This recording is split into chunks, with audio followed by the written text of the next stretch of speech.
let the people know where they can reach you. Social media, your website, what have you.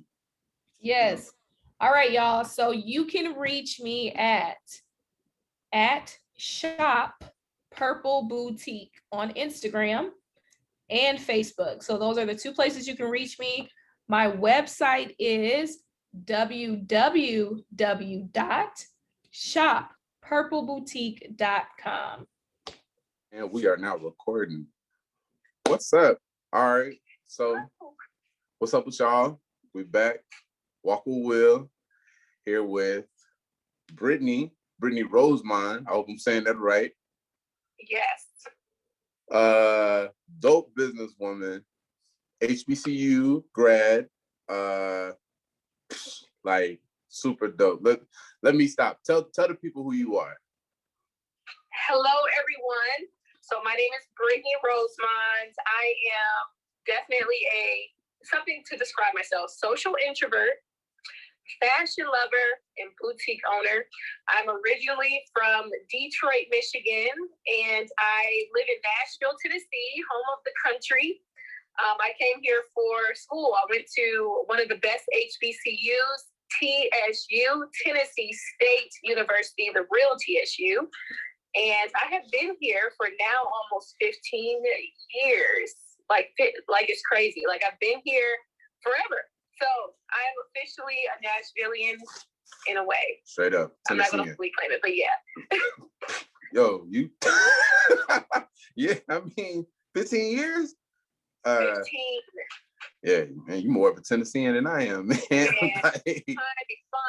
I was like, dang, I've been in Nashville almost as long as I've been in Detroit, almost as long as I lived in Detroit. Like, that is insane to me. Now, and it just shows that time flies. It's time to pick your loyalties now. You know what I mean? No, it's always D-Town. It's always D-Town. Yeah.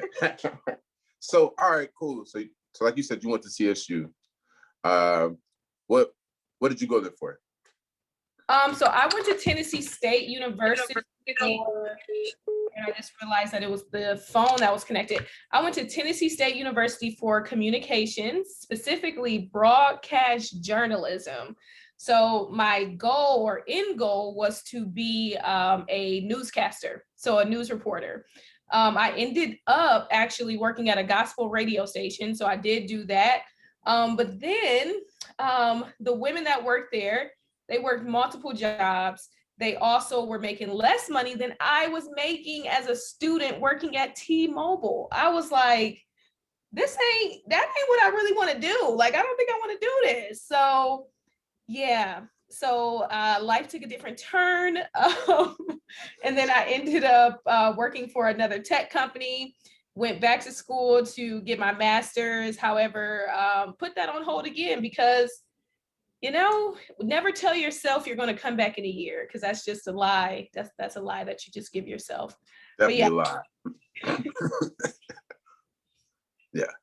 Yeah. So no, I think that's dope. How did you like working at the radio station? Were you the person on the radio? So I was an intern first. And then within that position, I did like radio transition. So like on the commercials, you would hear like a question or introduction of the radio station again. So that's what I ended up doing. I would set up like the plays, like, so for the songs to play continuously, like everything was automated even back then. Like you would just put everything in queue.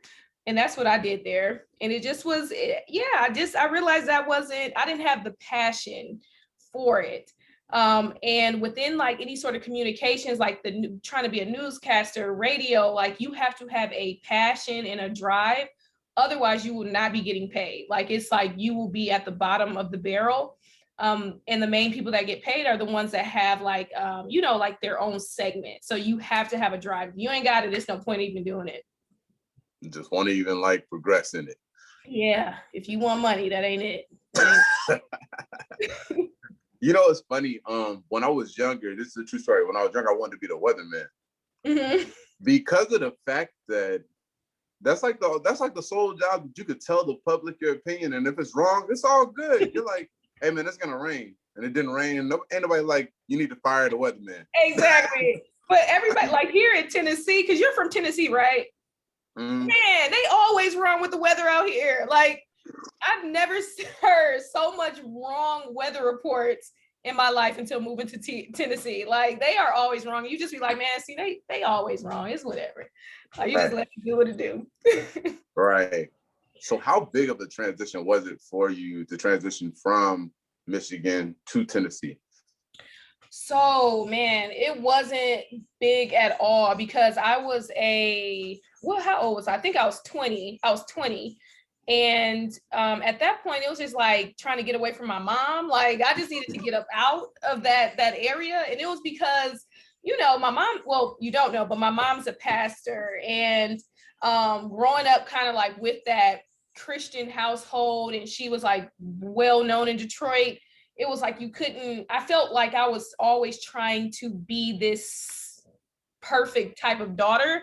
So when my little sister, because what happened was my little sister ended up getting accepted to HBCU Tuskegee. And when my sister left and got accepted, I was trying to get into college with her, like her college.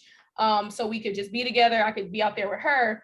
For some reason, I didn't get accepted into Tuskegee, but then I applied to TSU. So I was like, I gotta go. Like, my little sister not here no more. Like, I need to bounce. Like, she was the one that, made it comfortable for me to stay at home, be with my mom and all that.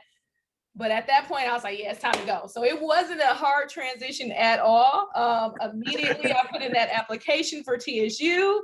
And as soon as I got accepted for that second semester, the spring semester, I packed my car up and bust up. I'm out of here. I was gone. That's what's up, man. So little sis was like the glue. Like glue. Yeah. And when she found, that was my cue to go to. Like, well, it's been real. It's been fun, but it ain't been real fun. But it ain't been real fun. So I gotta go. It's crazy though. Like, I think absence definitely makes the heart grow fonder because our relationship, we are like besties now. Like, she is like so cool, but being under the house, like in the same house, like growing up, especially under that watchful like eye, like we were butting heads like crazy. But now we have like so much of a better relationship, especially since I'm an adult. Yeah, I wonder if maybe it's because like maybe do y'all kind of like share the same personality type? You're saying that she's like a prominent person in like the religious space up there in Detroit, or maybe out of Detroit as well. And you know what I mean? And you're doing your own thing down here in Nashville, like, you know what I mean? So like, or down there in Nashville, you know what I mean? So like, maybe it's like that. Like, we're so much alike that as you got older, you was like, all right, man, like we can't do this no more. Yeah, it was. She said that before. Like, she had mentioned that at one point. I would never forget. It was during one of her sermons. She had said like, yeah, that's, introducing her children. Yeah, this is my daughter, Brittany. I mean, me and her pretty much we're so similar. Maybe that's the reason why we always butt heads. And I was just like, don't do this shit. I guess. But no, it's like she calls me like stubborn, and with her, I noticed that she's very stubborn, especially like, man, you can't tell your parents nothing else. They still don't be listening, even though you grown. She is stubborn, right. Man. So yeah, maybe that's what it was. Right. So also on still kind of like on the topic of your mom and your household, was HBCU something that was pushed in your house? Or did you and your sister just both have like the wild hair and just like? Yeah, no, the only thing that was pushed was college. Like nothing else, nothing else other than after you graduate, you need to go to college. Like, that's it. So that's HBCU wasn't pushed, although we went on a college tour, HBCU college tour. So we did do that. But what ended up happening is our oldest brother, he actually went to TSU. So he went to TSU first. We ended up visiting him as well out to TSU. And I think that's just what caused the train to roll, because I initially went to a college in Detroit called Wayne State University. So before I transferred to TSU, I went to a predominantly white college, which was Wayne State University. And I just was like, my sister, I wanted to go somewhere where my family was, because that would have made it an even easier transition to bounce. So my brother also was in Tennessee at the time as well. So that's the only reason why I chose TSU, because for some reason Tuskegee did not accept me. I don't know to this day why. Like, I'm so confused. Like, you a little low-key bitter about it. Just a little bit like, TSU accepted me, but Tuskegee didn't. Like, I don't know. It just wasn't meant to be. It wasn't meant to be. My sister needed to, do her thing clearly on her own, and I needed to do my thing on my own a little bit. That's what it was. Y'all had to breathe. That's probably all it was. That's probably just the universe made it happen that way. Yeah. So, okay. So going upon graduation, that's when you transitioned to Tennessee and started working at the gospel station. Mm-hmm. How long were you at the gospel station before you was like, this ain't it? Yo, it was a 3-month period. I was with them for 3 months. The internship. But I really realized that within maybe like the first couple of weeks. I was like, this isn't it. But the thing about it is, like, with communications, I had lost a lot of passion because I was working full time. I was going to school part-time at that point and working full time. So in money back then, like, especially making $17.25 an hour in 2000 and 11, 12, like, that was good money, especially being only like 20 something, like 24, 25, like, that was really good money. So I just wasn't motivated like that with the communications piece again, especially knowing that they weren't making money. My motivation just was like gone. I was like, oh, let me just get this degree. Let me just finish this thing out. Like, at the end of the day, that's what happened. Right. So how long was it, from that point to Shop Purple Boutique? Oh, so, okay. So, all right. So what happened, because I'm thinking of the timelines. I'm not even going to name this person because they are just whatever. But are we talking about the same person? Are we talking about the same person? No, it's. Are we? Shit. Actually, we're not gonna say his name. Yeah, you've been around. Yeah. Actually, yes, we are. So we're not gonna name that, but around that time. So I remember having that conversation with this person, and we were just talking about like businesses, like what did we want to start and things like that. And I had wanted to start a boutique because there was it was only one known boutique owner in Nashville that had clothes that kind of reminded me of like Detroit clothes. Like, I forgot her name, but she had like a really like nice boutique that was in downtown, by Vanderbilt, in that Vanderbilt area. And I was like, oh my gosh, like, I really want to open up a boutique as well. Like, I just think it's so cool, to have like just a Black owned business and cater towards Black women, because Nashville style is different. Like, it's different. It's the country. It's like flowy. It's pretty. Like, it's different. It's not city wear. So that was something that I was like, man, I really want to open up a boutique, like something that reminds me of the city and that caters towards Black women, because like anytime we were going out, because especially then I was like in my early 20s, it would be like, man, like we couldn't really find a lot of stuff. Like, we would have to really kind of force it. Or we would have to spend a lot more money, that when you're young like that in college, it's like you don't really want to spend that, or you don't have it. So I just wanted something. And I remember that had to be around like 2013, I want to say, maybe 2013, something like that.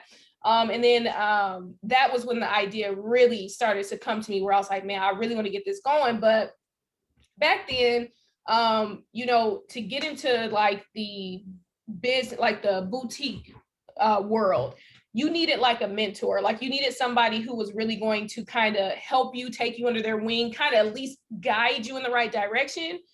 And I remember like reaching out to even that woman, like, hey, like just something, like not even asking for like vendors or nothing, like just more of like, how do I get started in this thing?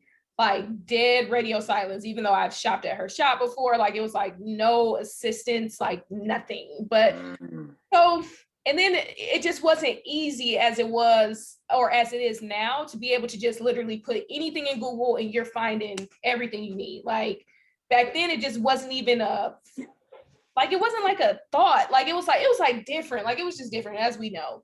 Times have definitely changed. But so then that's when the idea started.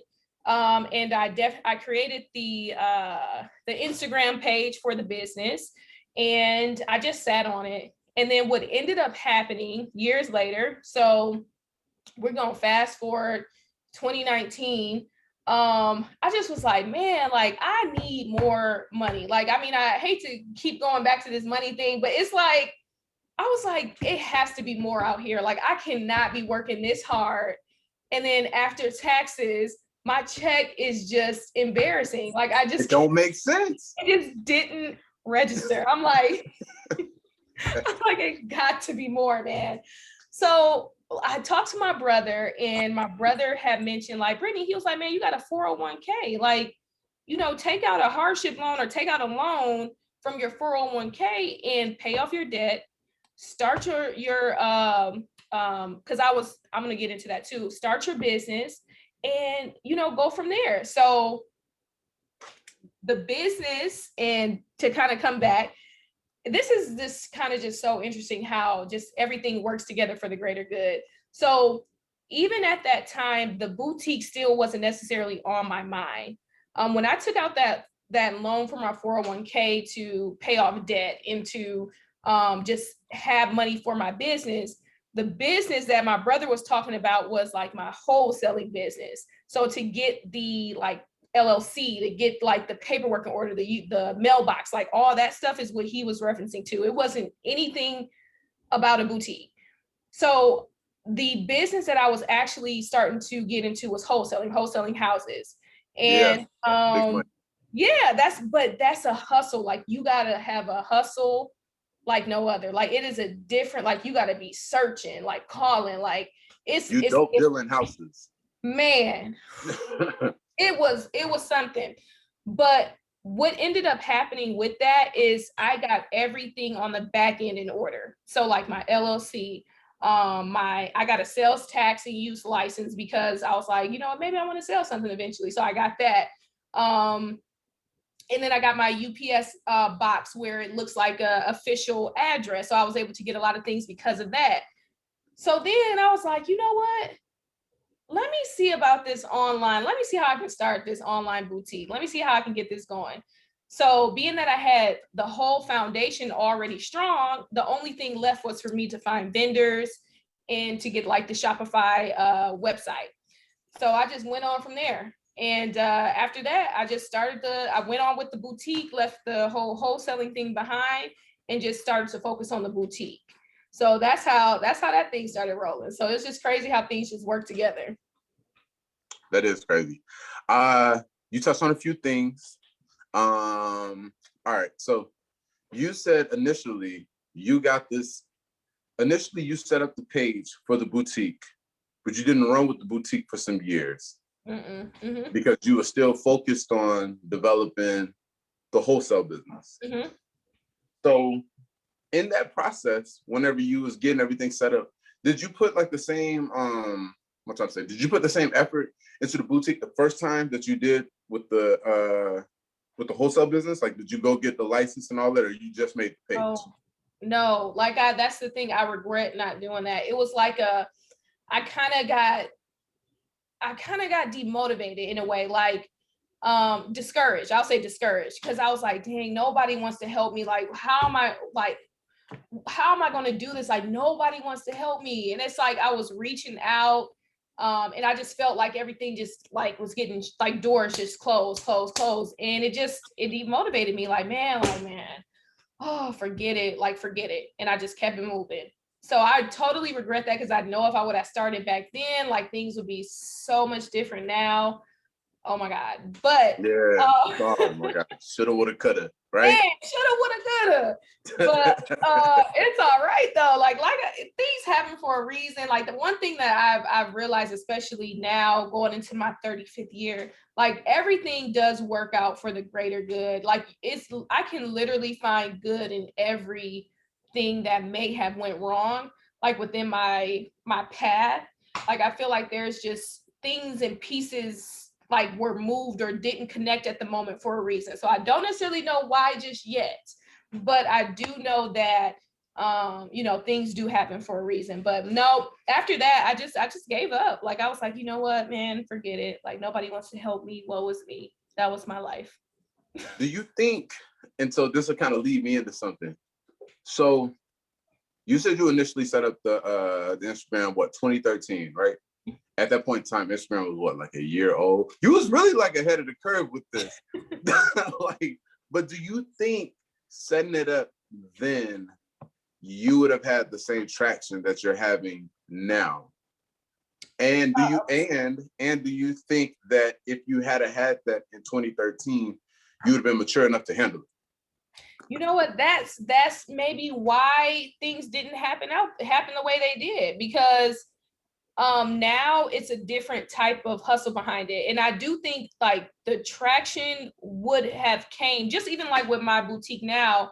It comes with a lot of things is like learning, like it's just learning. I've been like the first year of my business was nothing but learning. And oh God, you get your ass kicked in your first year. Man, like I was talking to my CPA and she just like, it made me realize like, God dang, like I was working to just, I don't know what all this money came in for, like, but it just was like, it came in, but it was going towards like learning. It went towards like classes, ebooks,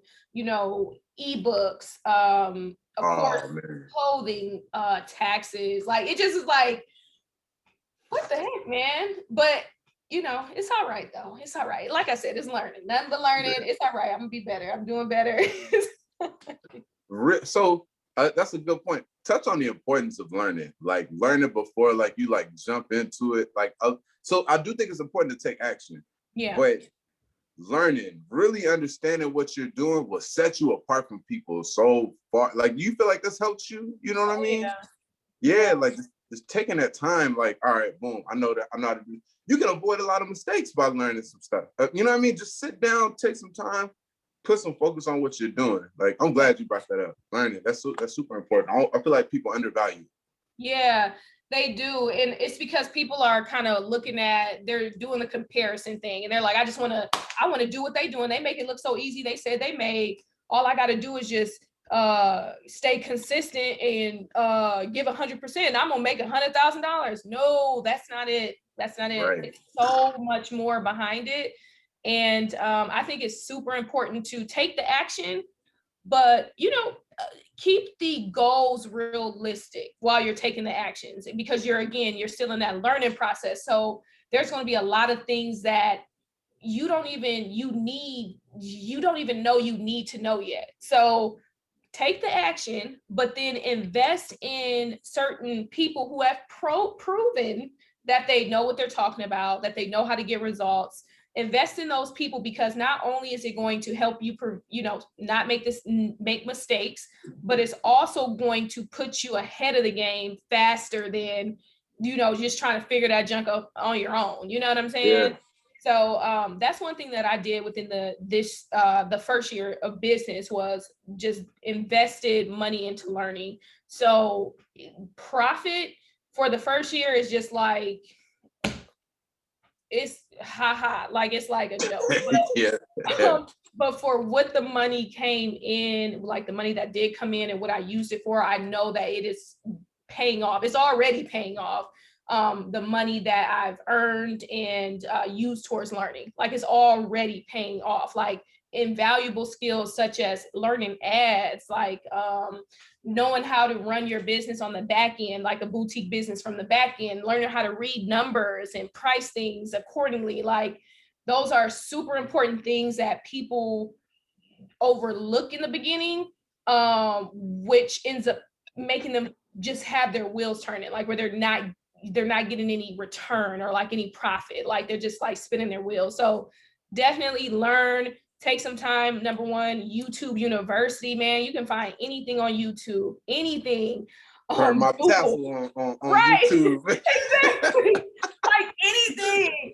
And then it's just like finding people reputable within that niche, like that thing that you do, like finding somebody reputable that maybe teaches, and invest in something that they offer. Like they, you know, test it out. Of course, make sure they're reputable and you're not just throwing dollars, but you know, do that. Like that's what I did. Like with my business, I first started off with like free things that this person offered. And I was like, from the free stuff that I got, let me invest this 50, let me invest this 75 and see what I get. And then boom, let me invest this 2,500. Like, it's like you test them out, see if you get something out of their smaller offers, and then, you know, or keep testing other people out until you find that perfect person. But learning is like super key to any business.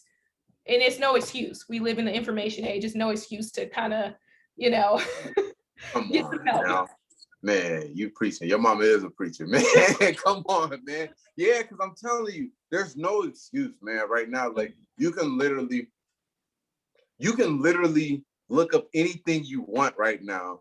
I don't know how many times I've been at the store and I'll look at something and I'll be like, dang, what can you make with this? Like some food or something like that. And you got this whole meal right here. Like, all right, I'm gonna get this. What? Be chef wheel at the crib. You know what I'm saying? Like anything, you can apply that. You can apply the ease of learning to almost anything. Like, because like you said, so one of the things, another thing you touched on earlier was like the internet was different. Not even 10 years ago, man. Like it was different. Like it was better than it was. Like, you know, we're old enough. We remember like when the internet like came out. Right. Dial up, AOL. Yep. You know what I'm saying? And so like it was definitely better than it was back then. But just like from 2013, the things that you could do on the internet now that you could do back then, it blows it out the water. Yeah. You know what I'm saying? It's like, so now with the availability that you have to learn, you can't get no sleep. You could learn. You waiting somewhere, you can take a little opportunity. Yeah. And at any given point in time when you jump on Instagram, you can take the same amount of time and put that towards something. You know what I mean? I'm not saying cut off Instagram, but like put a little something towards it. It's super important. Yeah. Like I always want to. It shouldn't even be like a hard decision. Like when you're passionate, like say if you don't do that, you're not passionate about whatever you're wanting to start. It's more of you're looking at it as like a, you know, it's like a little hobby or whatnot. It's a little something I won't make some extra money on, but you're not looking at it at like something that can be bigger than what you see in the moment. So like if you're spending so much time on Instagram, Facebook, or YouTube, and you're not putting anything into learning more about your business or being the best in your field, it's like you really don't have that passion. Like, and you need that desire outside of like just making a quick buck. Like and it sounds so cliche, but that why does have to be bigger. Like your why has to be way bigger than, man, I want to be able to flex on Instagram. Like it has to be more of like, I want to be able to pay my mother's mortgage, or I want to be able to travel whenever I want to without my job giving me the side eye for me putting in PTO. You know what I'm saying? Right. Like it has to be like a bigger why. And that's going to honestly motivate anybody to be like, I'm good on Instagram. I'm good on scrolling through Facebook for 5 hours. I want to just focus on or listen to some YouTube videos or listen to this course that I purchased instead. So you ain't got that, then you got to revisit that why. You got to revisit that why. Everybody's not meant to be an entrepreneur. Mm-hmm. I think entrepreneurship is very popular right now, and but it's just not. It's not meant for everybody. Like if you don't have that will to get going, the will to like get all right, I gotta get the wheels turning. Let me go ahead and like all right, I'm gonna give you a case. I'm gonna give you an example. If it's Wednesday night, you're chilling at your crib, and you know, like, all right, you might be on the brink of something with like an idea that you have, like, you should put in this time to work on this so that way you can start developing this. But instead, you're like, man, if I'm tired, I'll go to sleep. It's not for you. It's not for you. Like in that moment, it's not for you because it's like, take my IT business. For instance, I started that up. Early 2018 is when I say I started getting the wheels turning, but in 2017, but it was kind of like a side hustle then. Like I didn't realize till like early 2018, like this could be something. I was willing to. I was still in the Army then, as you know. I was in the Army.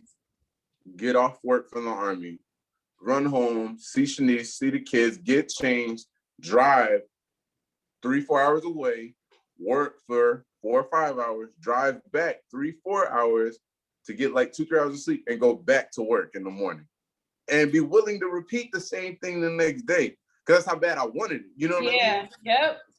Like that's when you like, when it doesn't seem like a burden to you, like I was just like, I'm really out here making money on my own. Like it's so empowering when you first start doing it. Good man. And then it becomes like addictive, you know, like it. Turn on that sound so you can hear the Shopify ding. Yeah, I'm telling you. What? I'm telling you. All right, so, but enough about me. All right, so year one, you're all in on investing, on learning. Profit margins aren't high. Let's go into year two and beyond. What we starting to look like?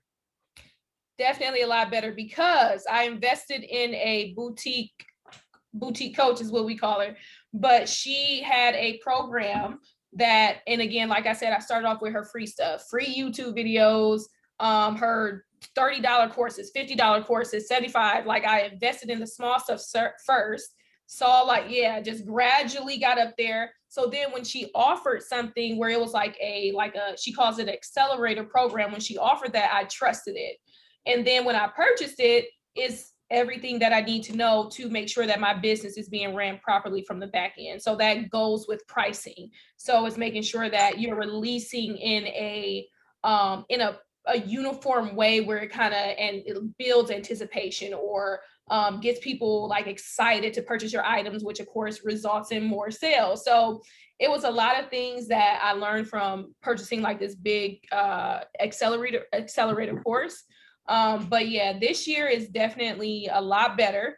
A lot of money is not going to be invested into necessarily the learning piece. Like I'm forever going to be learning, but the money that I invested the first year was like, because I'm starting off ground zero. Like I don't know hardly anything and I need to get everything I need to know. So, but yeah, I'm excited for this year. I'm excited for the profits. And I'm excited to see my business grow even more. Like I know it's definitely going to bubble. Like it's already like kind of on like a momentum. Like I have a momentum going. I'll definitely say that. Yeah. Yeah, and I know like of course the consistency on my end, like continuously making sure that I'm bringing in new arrivals and my content is looking good. Like I've invested in that already. So I'm waiting for my website to get finished being redone. I'm waiting for like my brand stuff to be done. So I'm still making investments into my business, which I'll forever will be doing that. But yeah, like this year I'm excited for it. It's already gotten better, but I know it's going to get even better.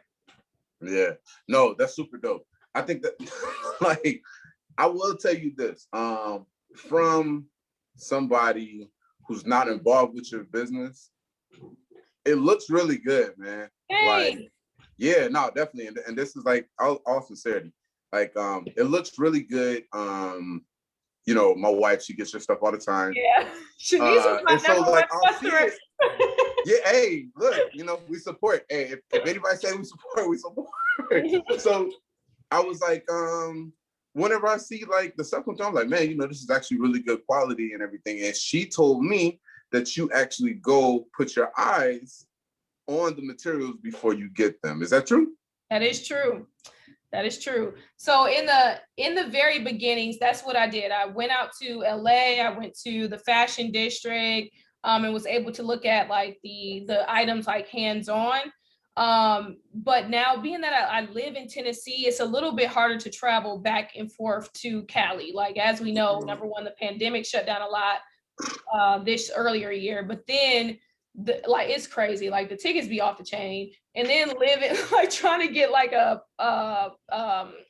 hotel and stuff like for those, it get crazy. Oh yeah, you gonna pay to go to Cali. Yeah. Man, it is like a trip. I'll be like, God dang. But yeah, but in the beginning I did that, and every chance I get to go to California, I do, so I can kind of just see what the vendors offer. So I know like who's quality, who's like lower quality. And then I continue to purchase from those people. So the ones that have actually proven that I can trust the items that I purchase, then I continue to order from them. So let me ask you, I've meant to ask you this twice now. So okay, you go out to California, and I assume these people are plugged in sort of with your coach, right? Or no, these are people who you found on your own. Yeah, these are people I found on my own. Mm-hmm. Okay, so cool, even better. So how, I guess what I'm trying to get to is, how similar is a boutique to like purchasing a franchise, or is that not similar? Not similar. Not similar at all. Yeah, it's different. And I'm not fully versed on getting a franchise, but I do know that a franchise is like an already established business, corporation, or whatever, like an already established. I'm getting Subway. I don't change the menu. Yeah, it's like already built. And so I know with that, you probably got to have business credit, capital, like a whole bunch of stuff. That's different. Like boutique for sure. Like you can start with $100. Like, you know what I'm saying? Like you don't have to do all like the franchises. When I hear franchise, I hear dollar signs. Definitely you're going to make your money back, but to get it started, it's like, I don't know too much about it. So I'm not going to say too much, but it just sounds very expensive.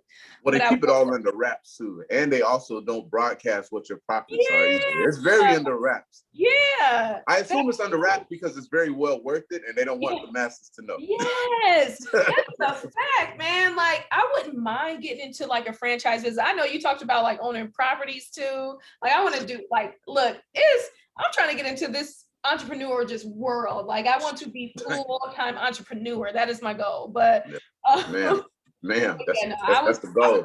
Different though. I would think it's like really different in a way. It seems like it's pretty. We're both speaking without experience. Yeah. Just put that out there. Like, FYI, we don't know for real, but we just saying. Yeah.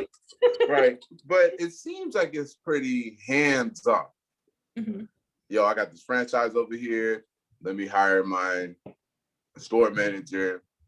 They get their staff. They run their shifts. I'm popping in to come check on this. How the bread looking? You know what I mean? Like that's what it seems like. Yeah, I'm gonna have to Google that. I'm gonna Google it later. How to start a franchise. Hey, I'm telling you, look, cause so like, all right, so we'll dive into like what I would like to do. I would love to be able to catch a 7-Eleven for sale. And out here in San Antonio, there's tons of 7-Elevens. San Antonio is the 7th biggest city in the nation. Like huge. You know what I mean? So find a 7-Eleven that's for sale. And ideally, if it's not a Subway already in it, get one put in there. So now I would ideally find one with the Subway in it and get both the franchises at the same time. Now, I don't know how much that would be, but sounds like some money. In a perfect world,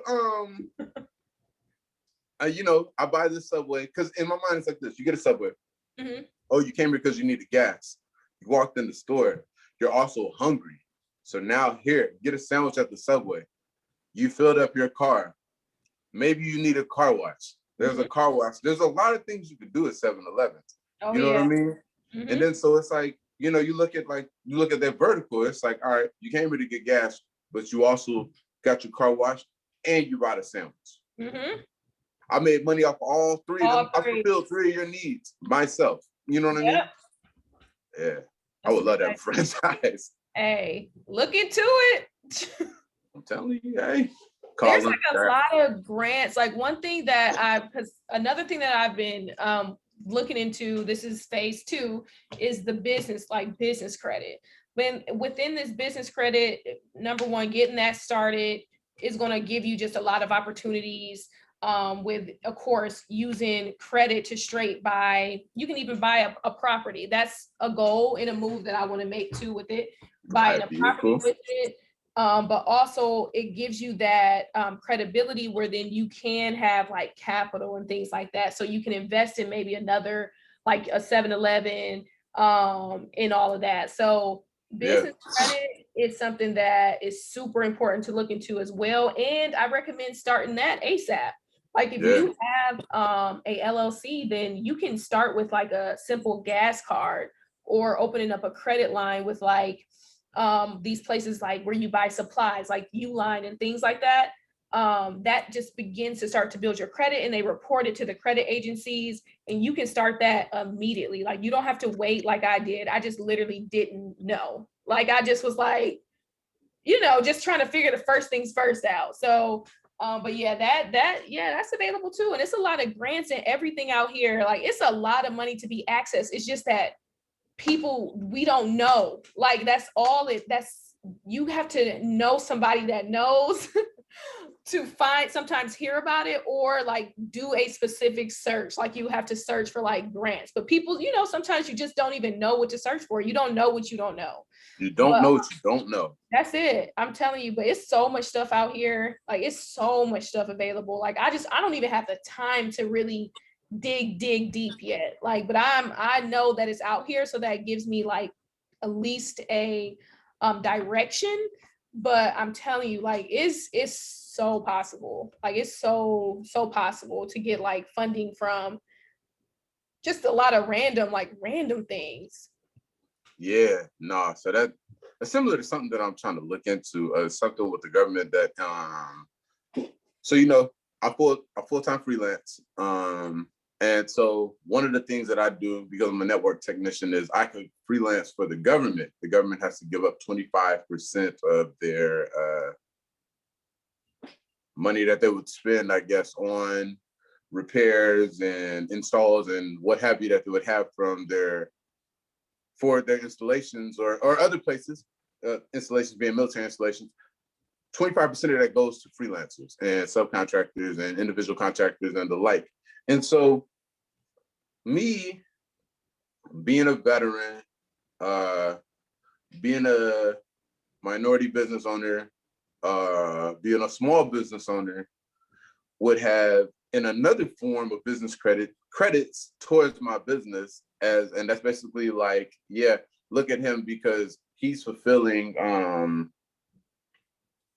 a diversity role basically in in the business world. And so and there's no shame with like, take those business credits, man. You know what I'm saying? Like there ain't no shame in that. Like go take those. You need a credits. Token? I'll be your token. It's fine. Yeah. I volunteer. I'll be your token if you're giving up the tokens. Shoot. Right. Exactly. Yeah. And so I'm like, shoot, okay. So my friend, he was telling me about that. And I was like, well, yeah, that's something that I need to look into then. You know what I mean? It's just another avenue for business. There's something they're always trying to add on to that. I don't know if they had told you, I'm getting my real estate license also. Hopefully within the next 4 weeks, trying to do that. Wow, congrats. Yeah, thank you. Yeah, like you said, man, both of us trying to like, so I'm self-employed, trying to stay self-employed, trying to propel that, you know what I mean, to another level, and also like how you also said, having your why is super important. And it's like, I have 4 kids, you know what I mean? Right. 4 kids. I'm trying to put on, I'm trying to make sure I set a good example for. Also, these are 4 young Black kids. I'm trying to show them like, hey, there's other stuff that you can do. You can work for yourself. That's not something that was shown to me growing up. You know what I mean? You can work for yourself. You don't have to do the textbook stuff. Don't try to have to be an entertainer or like, it wasn't even, at least I'm like impressed at the fact that in your house, it was like, go to college, y'all gonna go to college, and then y'all took it upon yourselves to go to HBCUs. It wasn't like that in my house. It was like, you need to do something. You know what I'm saying? You need to do something. Right now, high school ain't going too smoking hot for you. So you need to do something. You know what I mean? And then it became, you need to go to the military. And I won't lie, man, the military, like, because of the military, like, my mentality is where it is. But yeah, just to show my kid, I don't want my kids going to the military. I want y'all by me. And right. You know what I'm saying? And just to show y'all like the differences in like, you can be a lawyer, you can be you know what I mean, you can be whatever you want to be. And just to see that, you don't really see that. So you got lucky you moved to Nashville. I'm not originally from Tennessee. I'm originally from California. We moved to Clarksville. Yeah. Yeah, we moved to Clarksville, and so you move to Clarksville. There ain't too much. I don't even know if you ever been to Clarksville. There ain't too. I love Clarksville. That's my home. But there ain't too much going on there. Hey, it's coming up. Listen, it's coming up. Like Clarksville is the next spot. Like because the houses are bigger, you get more for your money, and as expensive as Nashville is getting to Antioch, like people are going out to Clarksville. They like look. Like I need something, and they are going into good old Clarksville. So I'm sure Clarksville's about to really bubble. But just to your point, like about that, like even the college thing, the one thing with college, and I totally feel you on that. Like I don't have children, but like in the future, God's willing, but I would want my kids to know that you don't have to go a college route. And then if they do college, in my house, although college was preached and promoted, we still didn't have what we needed to know. So when we got there, you know what I'm saying, we chose whatever major, got into a lot of debt, got our degrees, but it just wasn't a lot of planning when it came to that. So my parents did the best that they could. They told us whatever they knew, and that's it. So now it's on me to do the same thing with my kids. Okay, I know that, yeah, college is cool. However, if you go to college, we want to make sure we do it smart. If you go, you need a scholarship. You need either to be in state, like, I don't know, but you're not going to rack up debt, college debt for what? Like a degree that you don't even need in 2021 to do what I went to school for. Like it's so crazy. It's crazy. So like broadcast journalism, if I really had the passion for it, like I could be on YouTube, reporting stuff on YouTube and literally be making hella money that way. If that was like a passion of mine. It's so crazy. It's so crazy. Yeah, you can literally force your way into almost industry you want. Oh yeah. Like, with maybe the exception of the medical field for good reason. Go to college to be a doctor, a lawyer, like anything you really need a degree for, go to college for that stuff. But stuff like broadcast, I mean, in a way, yeah, you need your degree if you're going to be on TV. But if your passion is to keep people informed on what's happening now, or, what's in the news, or, things like that, then you don't need a degree for that unless you truly desire to be on TV. But again, we have YouTube, Facebook Live. Like it's so many lanes now. It's like, it's true. Yeah, if you go to college, just make sure you're making the right move. Like have an informed decision on that one at this point. Well, also look at college, like, so, my background's IT field. Mm-hmm. So certifications are huge in IT field. Look at college like your long-term certification. So one of the things, hey, like you said, don't take a year off because it won't be a year. I was just trying to tell my cousin that the other day, and I was like, I might go back to try to get a degree in marketing because I'm an independent business owner. Mm-hmm. Marketing is only going to help me. You know what I mean? That's the mentality of the long-term certificate. I'm going to go to make sure I'm as proficient as possible in the art of marketing, because it's like an art, man. Like everybody's not good at this. You know what I mean? And it's like you really got to sit here and try to take the time on what works. Yes. All right. How much return did I get on this? You can't just pay for marketing and expect it to work and then just be like, no. Y'all should be rolling in dough. I paid this amount of money. I should have at least got it back. It don't work like that. You over there, you shooting in a dark room like that. Like, and so yeah, but that's how I look at college education. That's the best way I see looking at it. Look at it as like your long-term like certification, but outside of something that's going to benefit you for what you're internally on your mission on, a lot of stuff that you're going to do in college, I feel like it's kind of outdated, man. Yeah. Like, or just the formal education system as a whole is outdated. I agree with that 100%, man. Like 100%. And Experience, firsthand experience. Yeah, that's tough. So, not diving too. We jump. Talking with me, we're gonna run on whatever topic that we hit. That's how I end up doing. So, let's get back to this. So you listed your store on Shopify. Mm-hmm. How does Shopify work with the sales that you get? Yeah, talk about that. Talk about having your business listed with Shopify.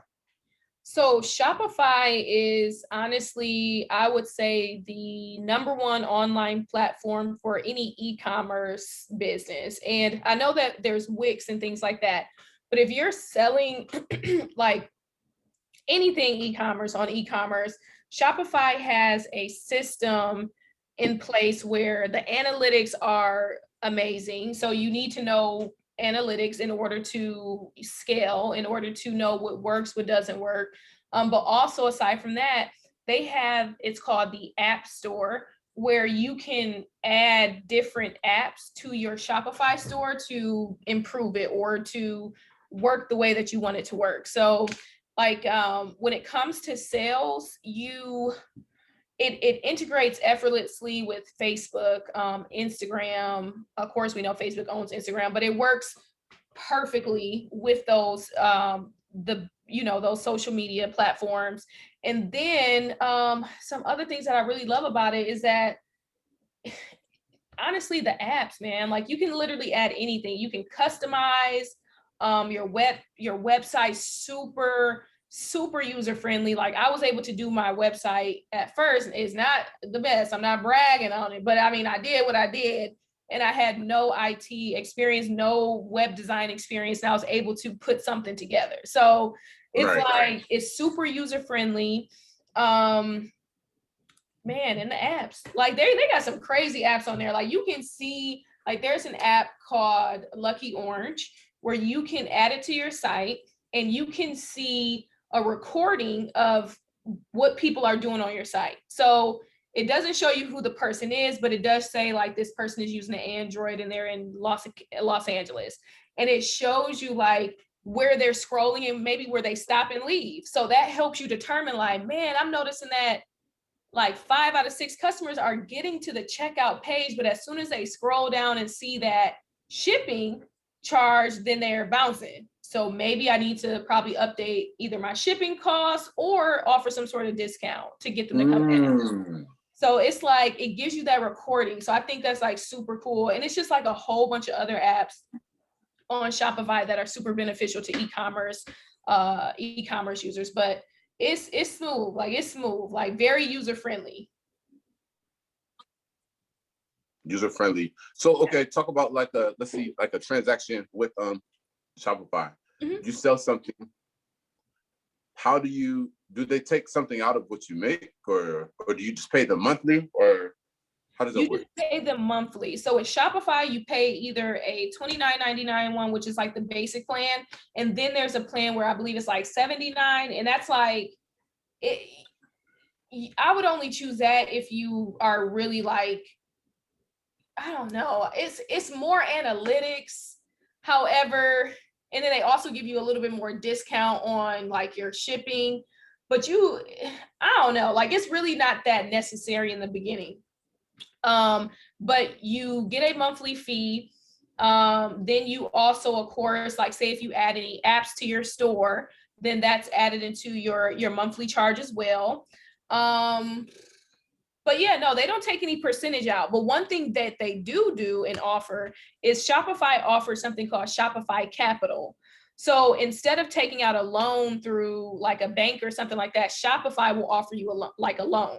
And then with that, and it's so smooth. Like they'll offer you, depending on how much sales are coming in, they offer based off of what you bring in monthly. And then if you do take a loan from them, example, say you're taking out a loan of $1,000, there may be a $200 fee for you to take out a loan from Shopify for that. So they'll take like a percentage of your daily sales to pay that off. So, and the percentage is so small, like you don't even notice that it's being taken out. But that's something that they offer, which I think is like super cool too. That is good. Yeah, because the last thing you want to do is when you're trying to run your business and you need some financial help is to go get this high interest loan. And then you're like, all right, cool. Now I'm making a little bit of money, but I'm losing 15, 16%, because I got to pay this back. That's good, man. That's good. That's a good way to keep people. Mm-hmm. I remember I was doing the photography thing. Well, I still do my photography thing, but I was trying to sell the canvases on there. Mm-hmm. I don't remember what it was. I think it was. I knew about the apps. I didn't know as much about Shopify as you knew, and that's also like we're talking about learn before you just jump into something. I went and I got the storefront. I don't remember who I was going through, but they was taking to make my canvases for me a pretty healthy chunk out of what I would have got off my canvases. So I was selling canvases, but I had to sell them at like a premium rate. Like, oh, you like this 24 by 24 canvas? $150. You know what I mean? And I'm like, but I'm also telling people like, hey man, it's me, it's Will, support me, blah, blah, blah. And then people looking like, damn, Will, I don't know if I should pay water or pay you, you know what I mean? Like, it's like, all right, instead, side plug, I do still sell the canvases. You can hit me for them, you can hit me directly. You know what I mean? That's to anybody listening, you can hit me directly, the prices will be a lot cheaper. But yeah, I was like, yeah, man, I was like, man, that's a whole lot, especially when you ask people to like, it's like when you're trying to get your business going, and we'll talk about the difference between business to business and business to consumer. You do business to consumer, I do business to business. But it's like, when you're trying to do like the business to consumer, like, friends, come support me. You see, I did this. You'd give me 1,000 likes if I started a new job. Give me the same support because I've started my business, which takes more effort. Yeah, it does. You know what I mean?